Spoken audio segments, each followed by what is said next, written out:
Թոշակառուներին լավ ապագա խոստացող ՔՊԱ-ական իշխանությունն իսկական գլխացավանք է ստեղծել այդ նույն թոշակառուների համար։ Այս տարվանից նրանք պարտավոր են հայտարարագրել իրենց բոլոր եկամուտները, այդ թվում նաև արտերկրից ստացվող փոխանցումները։ Քանի հետում է այդ երկիրը փչանում է, էլի։ Ինչի համար հայտարարագրեմ օրինակ։ Իմ տղան է իդ ուղարկում։ Սխալ է, որտեղ այնտեղ իրանք արդեն վճարում են,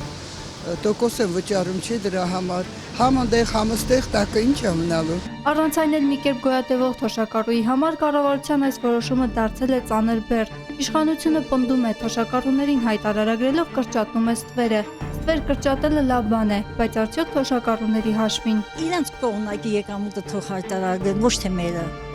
Ոչ թե թոշակառու երեխան կարող է սահմանդերից 200,000 մի 50 ուղարկած ծնողին։ Այդ ի՞նչ է։ Ոչ մի բան, ոչինչ, չգիտեմ, թոշակառուն պիտի 85,000, 100,000-ից պակաս չստանա։ Հիմա էլ ասում որ թոշակառուն աշխատում է, գա գրանցի, որ դրանց էլ նալոգ վերցնենք, չի։ Թոշակով տեղ գնեն, սնունդ թե կոմունալ վճարեն։ Այս հարցի առաջ կանգնած մեր քաղաքացիները հիմա էլ փաստորեն պետք է հայտարարագիր լրացնելու մասին մտածեն։ Ոչ մի գներից է գող չէ, մաչիկ ջան, ամեն ինչը շատ թանկ է։ Թոշակառուների համար հնարավոր չի եւ դեղ առնել, եւ կոմունալ վարձեր մուծել, եւ անհնարին բան է դա։